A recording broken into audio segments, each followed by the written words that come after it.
Hello, hello. Welcome to the 43rd episode of the Veggies Abroad Vegan Travel Podcast with the Chief Veggie Pusher, myself, Rebecca Gady-Sawicki.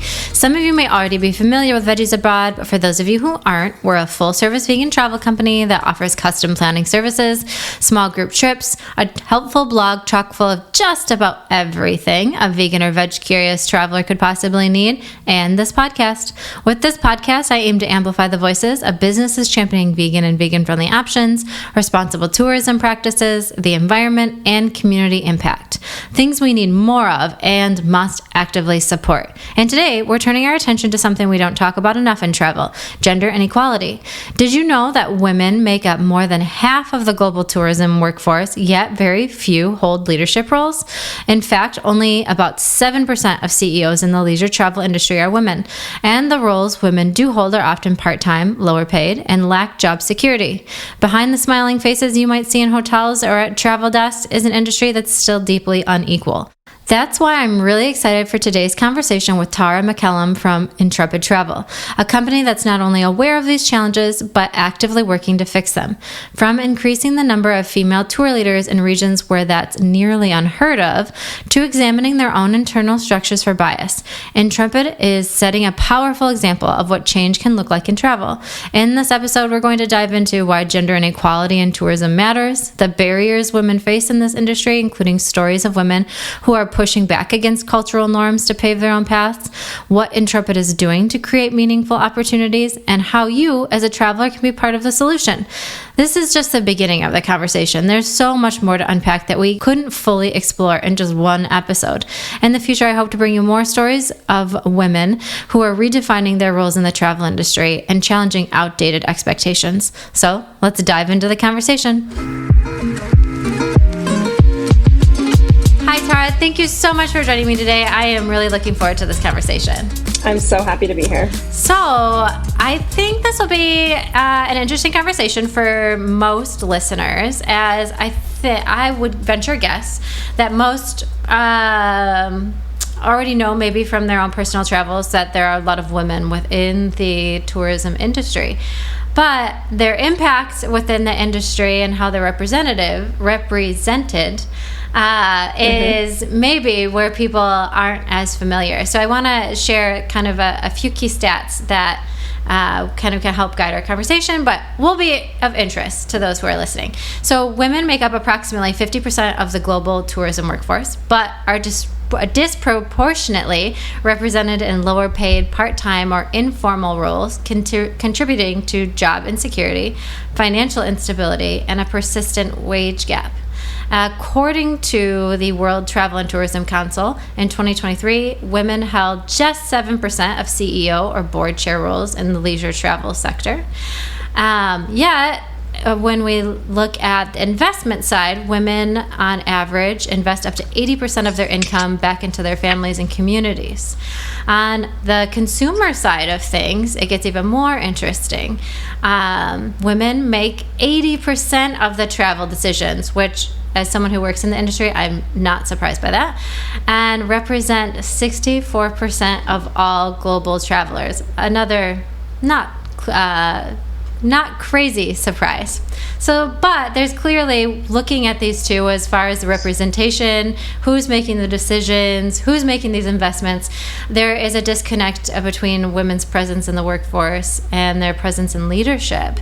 And this obviously has, ripple effects on, the women of themselves, their families, their communities, the planet, and even how travelers experience certain destinations. How do you think that this affect? I'm going to re-ask this question because I ended up rambling a little bit. So there's clearly a disconnect between women's presence in the workforce and their presence in leadership. What are the ripple effects, do you think, of this imbalance, not just for the women themselves, but for their families, for their communities, for the planet, for people who travel to their destinations? So there is a lot to unpack there. Yes, definitely. I think the way that I see it, and I think I share the view with Intrepid as well, providing women sustainable sources of income, whether it's in tourism or other industries, it helps uplift complete communities. And I think tourism just creates a really transparent version of that, where travelers can go in and see the impact of what that means in communities they visit. Having women at the helm of creating these experiences, making decisions around these experiences, designing products, making some of the decisions that that affect the traveler is really important when 60% of travelers are women themselves. Women are more inclined to know the needs, wants, and I think more particularly the concerns of female travelers. And as the solo female travel segment grows and grows, which we're seeing a lot on the Intrepid side, as well as through external data, it's really important that we're addressing the needs and wants of the female traveler, but also realizing how that can support the communities that they visit. And it's really cyclical. There's a lot of positivity in that kind of regenerative travel stream.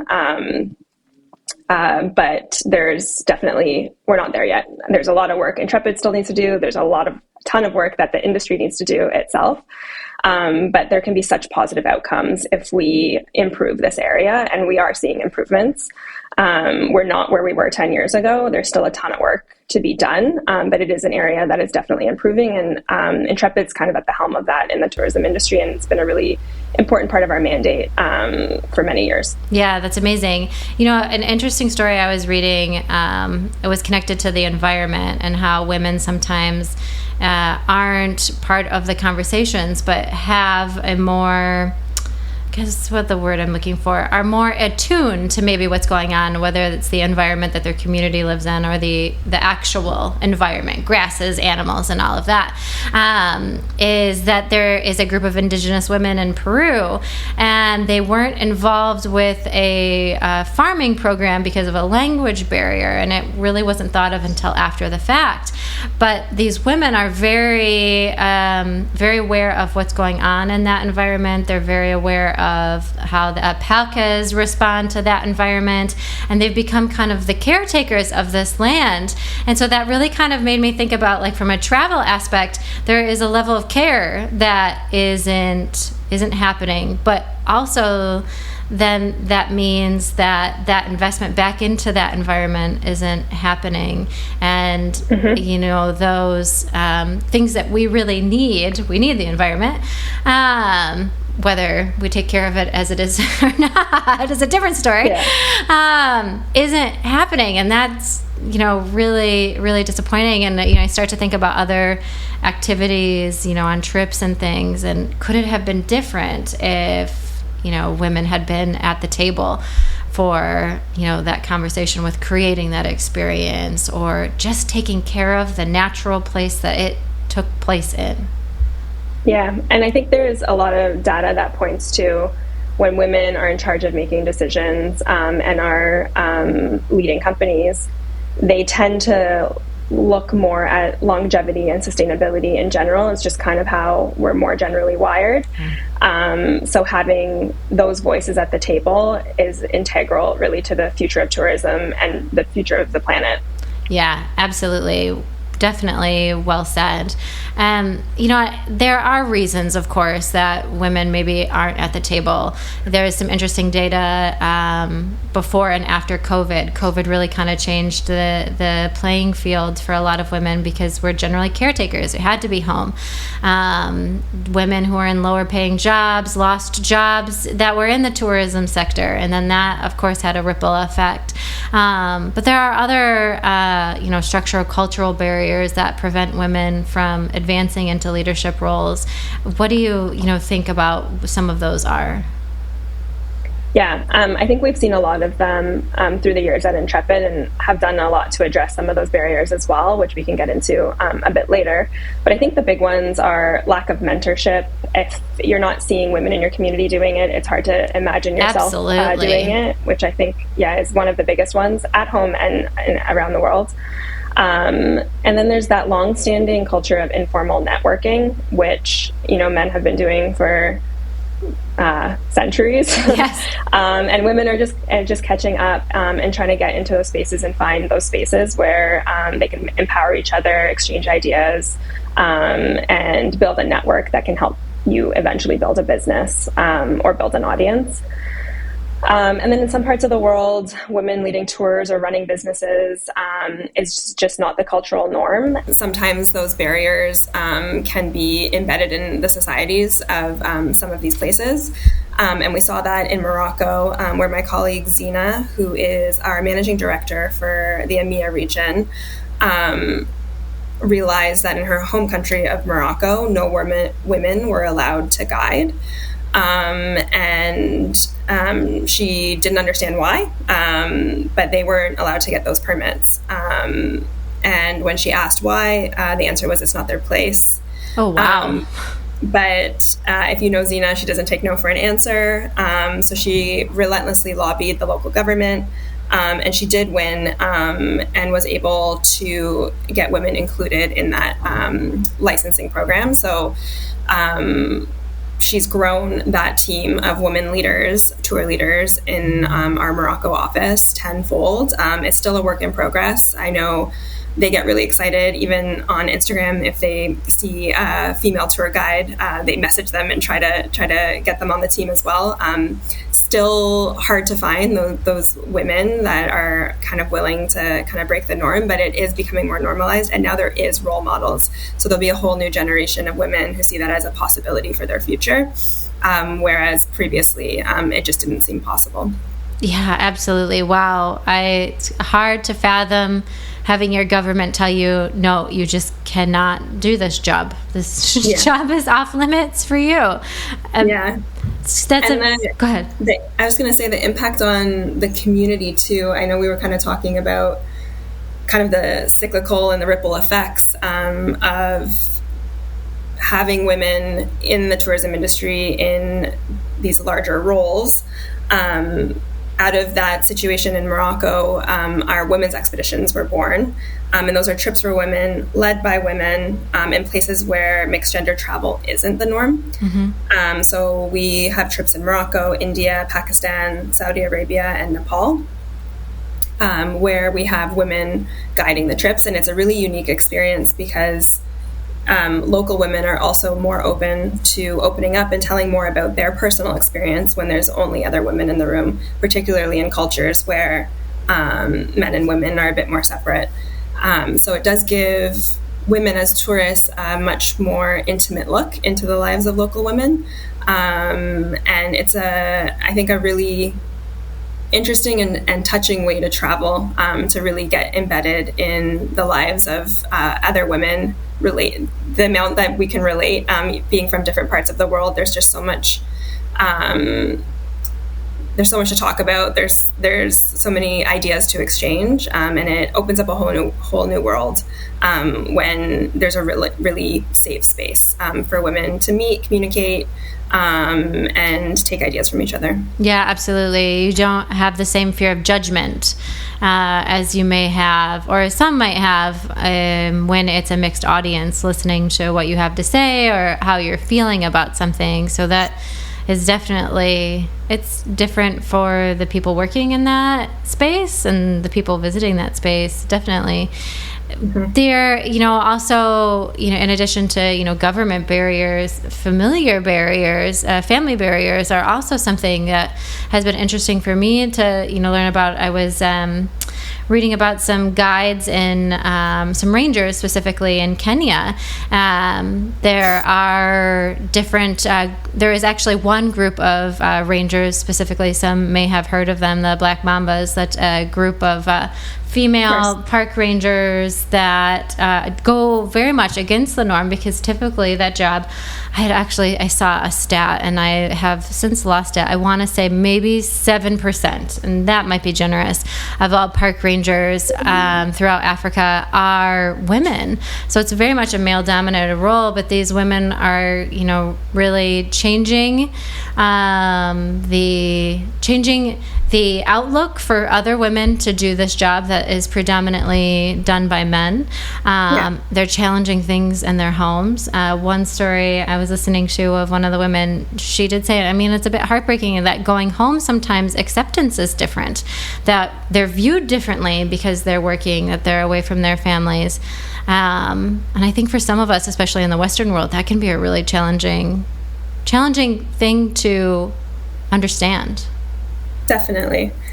And I think on the other hand of that is, in some situations, pride around those women and families that are kind of making a place for themselves and becoming role models in their smaller communities.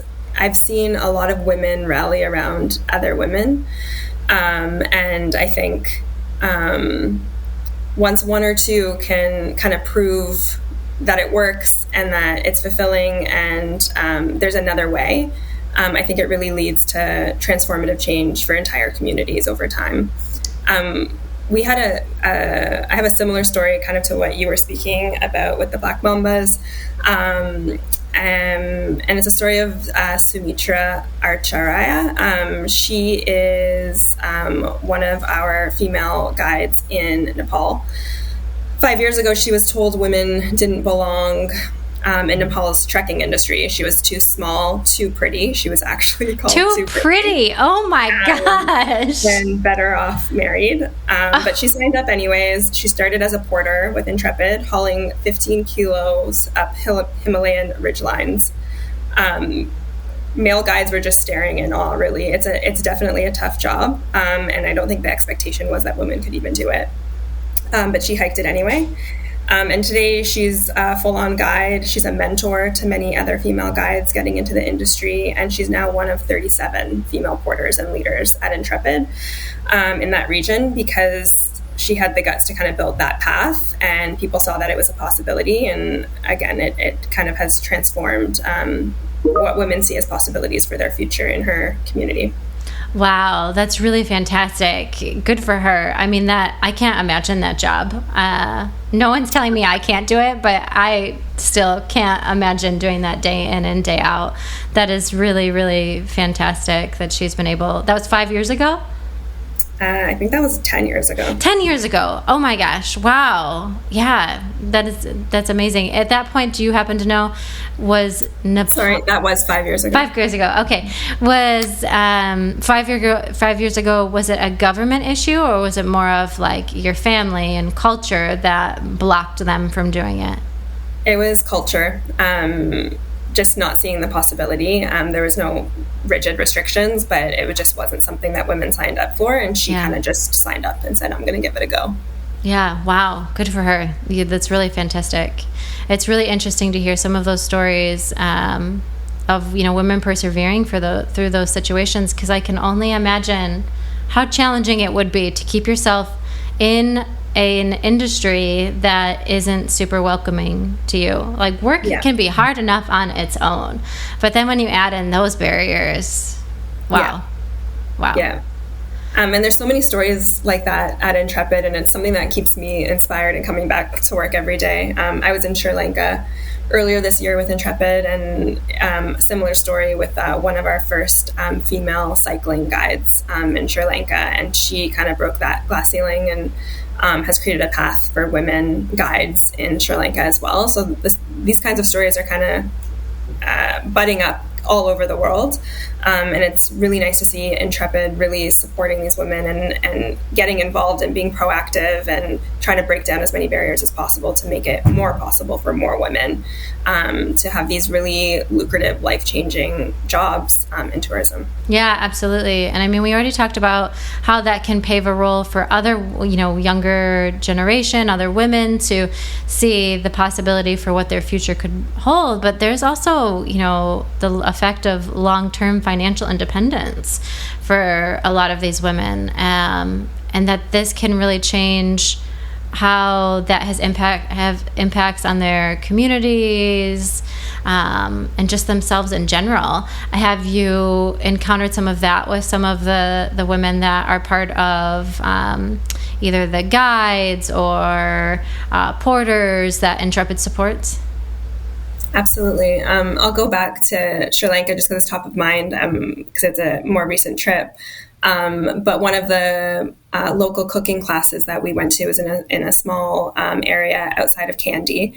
There was a woman there, and she started very small. I think Intrepid was her first client, or empowered her kind of to start her own business.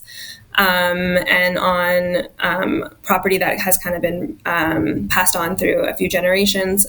She started a really small little like cooking tent and did these like small cooking classes. But through that, she was able to keep building a business. Now she has like Airbnb-esque spot on her property as well, and is doing. She's basically the breadwinner in her family. Her husband is also a part of the tourism industry, but she's really taken advantage of the opportunity and has really built something really special in this very small, remote area. So that's kind of just one example, but there's plenty of them. On our Morocco's women's expeditions, for example, we partner with local Berber women to lead cooking classes. They host cultural exchanges and guide travelers through their villages. And so these roles have provided a reliable income for themselves, but they're also supporting all these women along the way that they know and are embedded in their networks. So there is this ripple effect, providing some financial independence to women outside of the woman herself that's kind of starting the journey. So there's lots of ripple effects, and through a lot of programs and more demand for programs where training's provided, pathways are provided, networking opportunities are provided. There's lots of organizations kind of across the board getting more involved in these areas, particularly in tourism. I expect to see more and more women reap the benefits of tourism. And so, yeah. Hey there, fantastic listeners. Let's hit pause on this episode for a thrilling announcement, a golden ticket to Globetrot with Veggies Abroad. Veggies Abroad isn't just your go-to for vegan guides and trip planning tips. It's your passport to extraordinary small group journeys, carefully crafted by the ultimate veggie pusher and your favorite podcast host, me, Rebecca Gady-Sawicki. I've spent countless hours researching the best vegan hotels, food, and experiences, and now I'm bringing those experiences directly to you. Join me and my newfound veggie pals on escapades to exotic and exciting destinations around the world, whether it's trekking through the Thai jungle to witness elephants in their natural habitat or exploring Iceland's famous ring road. Our adventures are nothing short of spectacular, and guess what? Those aren't the only exciting trips awaiting you. So what are you waiting for? Cruise on over to veggiesabroad.com pronto. Well, how about after this episode is over to explore our dazzling lineup of tours and secure your spot today. Yeah, fantastic. There's so much that providing kind of a platform can be a great launching pad for so much change, so much positivity. And so, we touched on, obviously, some of these really great examples of, guides, female-led businesses that Intrepid is supporting and, giving a great opportunity to highlight their work, but there are other ways that you're promoting gender equality through some of your other trips, how you're making sure through your marketing that women are more representative. Do you want to talk a little bit about why this is important and some of the other things that you're doing to make sure women are included? Yeah, absolutely. Intrepid is a B Corp, meaning we're legally committed to balancing profit and purpose. And gender equality is like a big pillar that we stand on as an organization. We look at it kind of completely vertically integrated. So from suppliers to the split of gender balance on staff in leadership positions, as well as at our DMCs and our guides, we're really looking to create more equity in terms of opportunity for both men and women. Pretty much throughout the entire vertical. We do operate our own trips. We do have DMCs all over the world. So it's a huge part of how we hire, how we train, and how we make decisions as a global company. Kind of embedded in that, and as you were speaking about earlier, that sustainability piece has been a big part of Intrepid as well. And it just works so in tandem with what we're doing on the gender equity side, making sure women are at the table. We do have Dr. Suzanne Eddy, who is a part of our team, and she really leads a lot of our climate initiatives.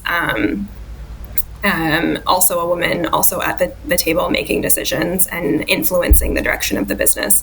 So there's a lot of really interesting things happening kind of in the background at Intrepid. And we also have our annual report where we are super transparent. We know we're not fully where we need to be, but we're really making strides towards that end goal of being completely equitable across genders. And I mean, the sustainability piece is an ongoing piece of work as well. But we do publish an open annual impact report. So other businesses can take our lead. They can see what we're doing well, what we're not doing well, and kind of pick up those pieces. And we also have ethical marketing guidelines, which we have just updated as well.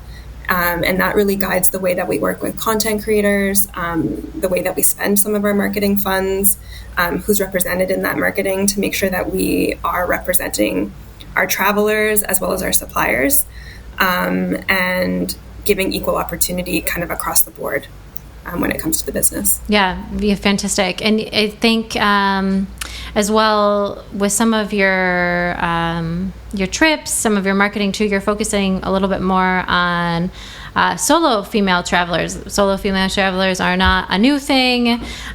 We've been doing it for ages and ages and ages. But I think maybe, and correct me if I'm wrong, maybe there's more, in some ways, cultural acceptance of it. But, you know, women are traveling more and more on their own, and you guys are really embracing that, right? Yeah, it's one of our biggest growing segments, and it's very cool because we see it kind of across the age spectrum. So there is the 18 to 35-year-old solo female kind of heading out for one of their first adventures by themselves. Some of them are kind of addicted to going on these kind of solo adventures. What we provide at Intrepid is you can go solo, but you're obviously not completely alone. You're with a group of usually like-minded people, which is awesome. But we're also seeing that with our 55 plus solo female travelers, and slightly different demographic, but same mindset, really open to meeting new people, exploring, connecting in, trying to do it as sustainably as possible.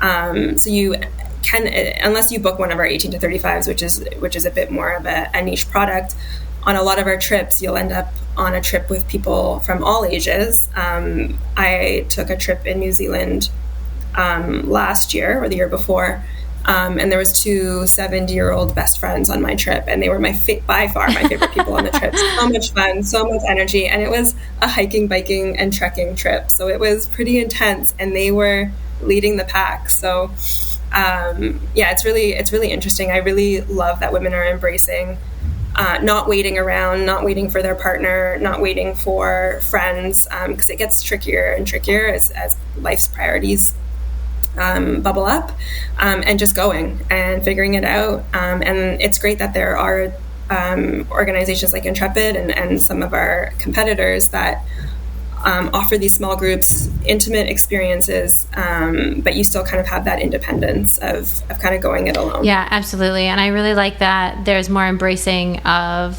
promoting that, and I don't want to say normalizing it, because it should be normal that women go off on their own, but I still feel like there is a segment of the population.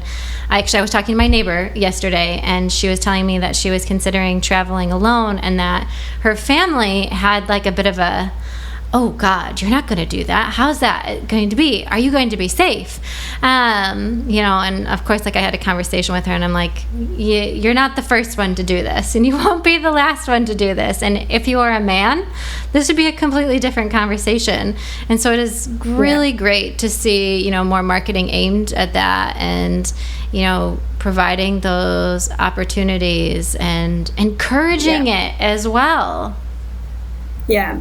Yeah, at Intrepid, 100% of our marketing dollars considers women. And all of our ads might not be directly directed to women. We're inclusive, but we do consider the needs and wants of women and want to make sure they feel represented. And that safety piece is interesting because there is that feeling of, will it be safe? It's not fully normalized in that sense, but there is kind of additional safety concerns women do have to take into account. And that's just kind of the reality of being a woman.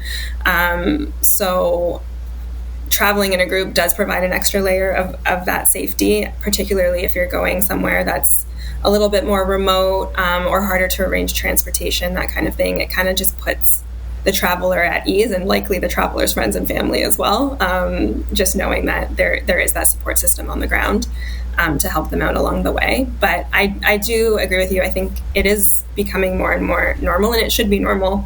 Women are adventurous spirits, and I think the way that a lot of women are traveling, and particularly that solo niche, it's really interesting, and they really want to plug into communities and meet locals and taste the authentic food.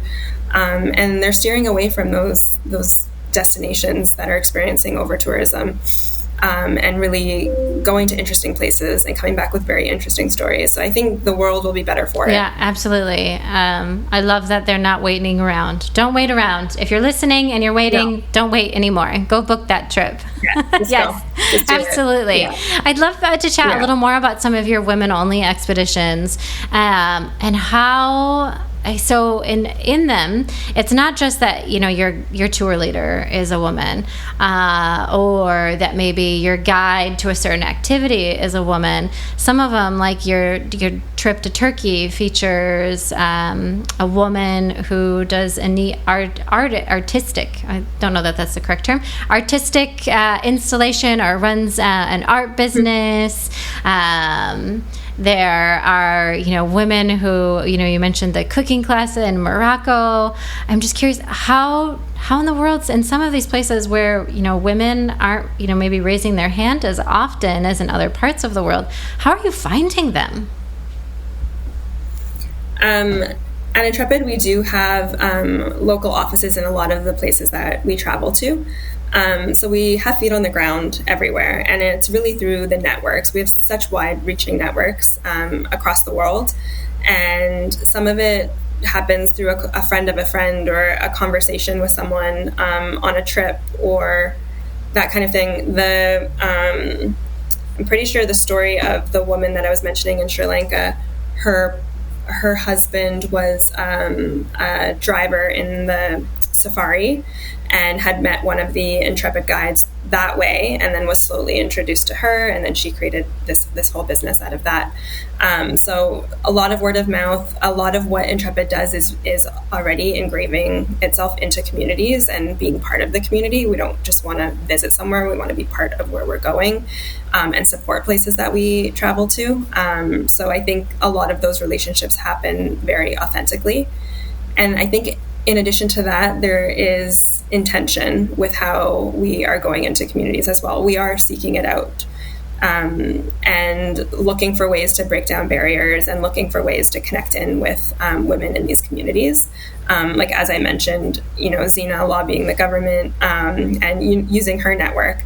And that kind of thing is done around the world with some of our female leaders of the business, decision makers, that are really pushing that agenda forward. Yeah, absolutely. It goes back to your original point about that informal networking, or informal networking opportunities, and women making their way into those, because a lot of that wasn't like formal communication chains. It was that somebody knew somebody, and somebody worked for this person, and they were able to then make that introduction, and That's really incredible. Has it been challenging to create some of those women-only expeditions in certain parts of the world because, maybe finding those women was a challenge, or was it just like a matter of time? I think they're all challenging, and I hope that it gets easier. We're lucky that we have very strong women at Intrepid at the helm of this. And I know I've brought up Zena a couple of times, but she has really been driving a lot. We also have really strong leadership in India as well. And there are women that are very intentional and are creating training programs and removing barriers and making it happen. So we're not just sitting back and waiting for the network to come to us. It's really, really intentional. And there are some very powerful women that are really pushing that agenda. Yeah, absolutely. Do you think we'll see women's expeditions in more parts of the world? I hope so. I definitely hope so. It's one of our top growing categories. There's more and more demand for it. And I think also, just anecdotally, whenever I talk about women's expeditions to friends or family that are not really that familiar with the small group travel category, I think that piece can really hook them. I think people get it automatically and they're like, oh, I want to do that. All women. That sounds amazing. And connecting in with other women, like, that's amazing. So I think it's only going to grow. Yeah, absolutely. I've had some of the same conversations with other clients and, clients on some of our small group trips when they've asked me about, like, what do you think about doing this? And I brought up the possibility of a women's trip in the future, and they were like, what? This sounds fabulous. Sign me up. So that's great. I feel like that's just the knee-jerk reaction for a lot of women, which I absolutely love. I'm here for it, and I think the tourism industry needs to listen, and there's just so much that can be done. Yeah, absolutely. To support that group. And I think, one other piece, I was talking about the 55 plus female customer. Very little marketing dollars or effort is directed at this group of women who are time rich. Their pockets are pretty full, and they are able to travel, and they're excited to travel, and it's a growing category as well. So really opening the doors. I think the tourism industry needs to open their doors and be a bit more intentional about speaking to these women that are going to kind of sustain the travel industry. Yeah, that's an excellent point. That's like its own other, it's I can't get the words out of my mouth. It's like its own other podcast episode of how, women of a certain age, like all of a sudden, do they fall off the face of the world? How come, places are not talking to them? And I'm sure, women 50 plus would be happy to call out all of the industries that they stop hearing from. It's as if they don't exist anymore. And you're totally right. They do. They have the time now. They have the ability. They're not taking care of anybody. They just get to take care of themselves. Yeah.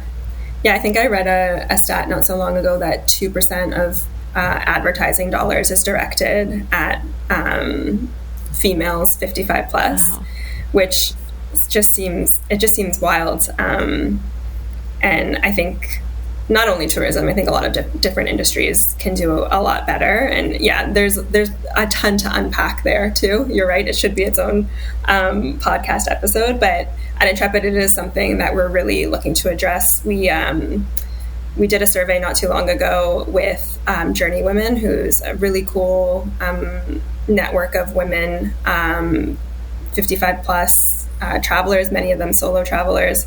They do a ton of great work.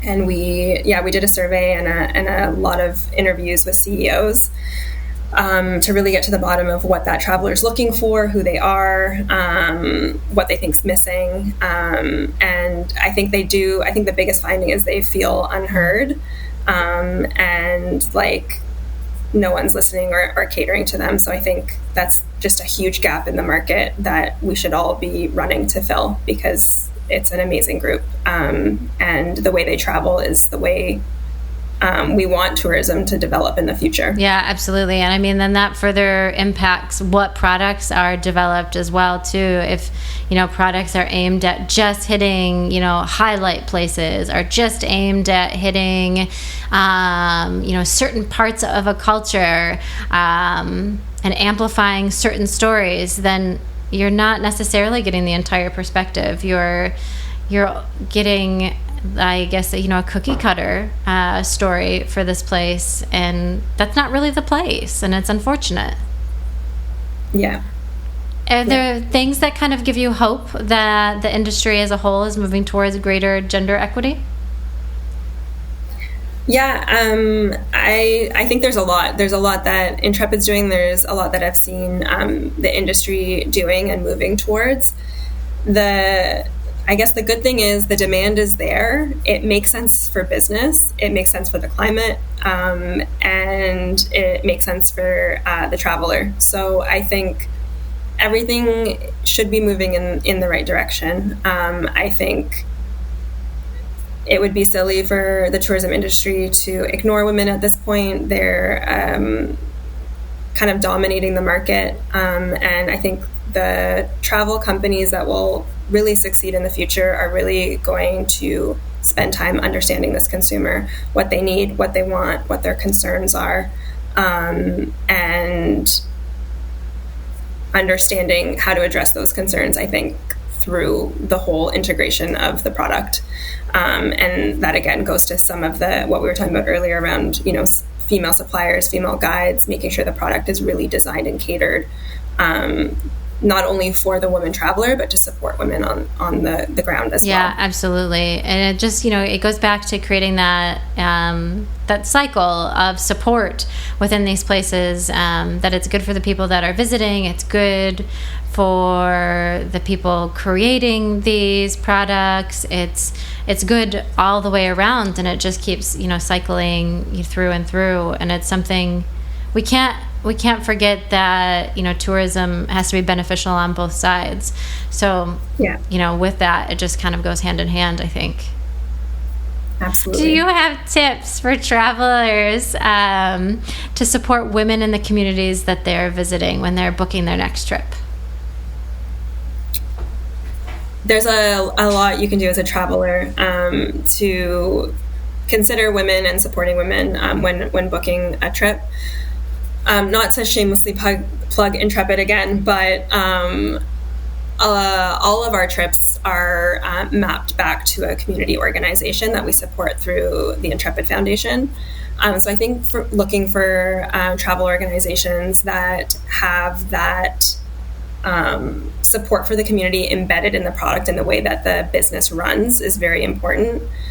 We are B Corp certified, so it's just kind of aligning your values with the vendors or the companies that you're choosing to book your travel with. It's really easy to go with the cheapest price, but the cheapest price rarely is supporting the communities on the ground that you're traveling to. So it's really being thoughtful about the companies you're booking with, understanding who's operating their trips, how people are treated on the ground, and who is being supported. Choose a destination or a trip or a company that really aligns with yourself and brings you excitement and brings you joy. And as we were chatting about earlier, just do it, just book it, just go. You don't need a friend, you don't need a partner. There are tons of people out there that want to meet you, that will become a lifelong friend. So there's so much opportunity to connect in with the world, connect in with other women, and it's just about being well researched and then just going for it. Yeah, I think that is excellent advice. And no matter what you're trying to do, travel or not, is to always be really considerate of where you're spending your money, that the cheapest option isn't always the best. And I know that can be really hard for people when they're booking a vacation and you have a budget, but I promise there is an option out there for you to be able to travel in the way that you can afford, but also travel in a way that's not detrimental, and so it is supportive to the communities in which you're visiting. Absolutely. Tara, thank you so much for joining me today. I really appreciate it. Thank you for having me. This was so fun.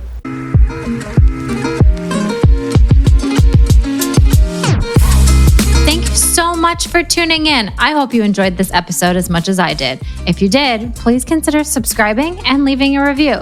If you'd also like to learn more about upcoming Veggies Abroad tours or get additional travel help, visit veggiesabroad.com and also join our newsletter. It's the best way to stay up to date with loads of new content, like where to find gorgeous vegan hotels, what to eat in cities around the world, trip planning tips, and so much more.